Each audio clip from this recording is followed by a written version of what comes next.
مشتری یا ژوپیتر، چهارمین جسم درخشان در آسمان پس از خورشید، ماه و زهره است.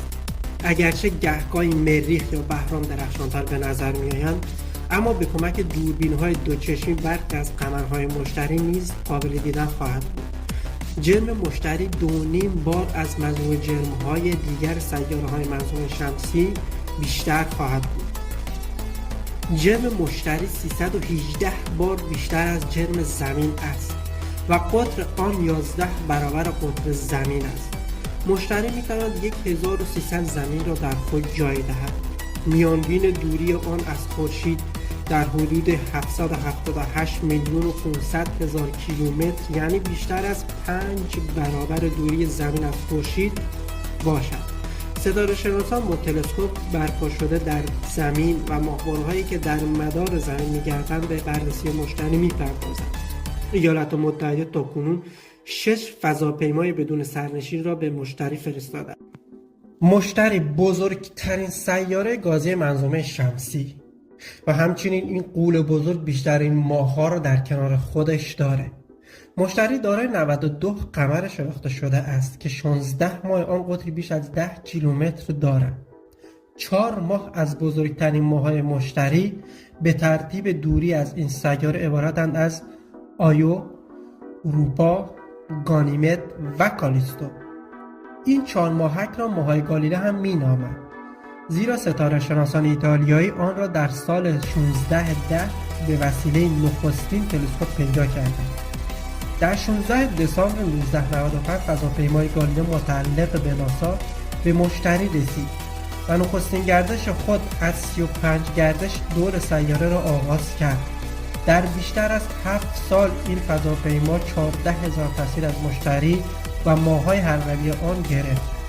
اروپا را وقتی نگاه می‌کنی پوشیده از یخه، اما وقتی از نزدیک نگاه می‌کنی یخ‌ها ترک خورده است.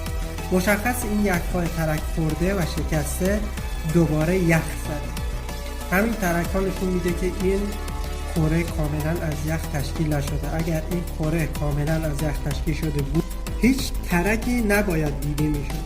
پس مشخصه که هسته آن هنوز داغه. اگر زمستون از روی اقیانوس منجمد شمالی پرواز کنید، صحنه زیر پاتون درست مثل ماه اروپا میبینید. یخ‌هایی که ترک دارن، تکون خوردن و دوباره یخ زدن. این مهمترین امضا از اروپا روی زمینه. ستاره‌شناسان معتقدند زیر یخ‌های اروپا آب‌های مایع وجود دارد. وقتی آب‌های مایع وجود دارد حتما حیات هم وجود دارد. خب برمیگردیم به مشتری. بارسترین نمونه سطح مشتری لکه سرخ بزرگ آن است. توده گازی چرخان همانند گردباد در 3 آوریل 2017 با اندازه‌گیری 16350 کیلومتر و عرض 10,160,000 مایل لکه سرخ بزرگ قرمز مشتری 1.3 برابر قطر زمین تخمین زده شد.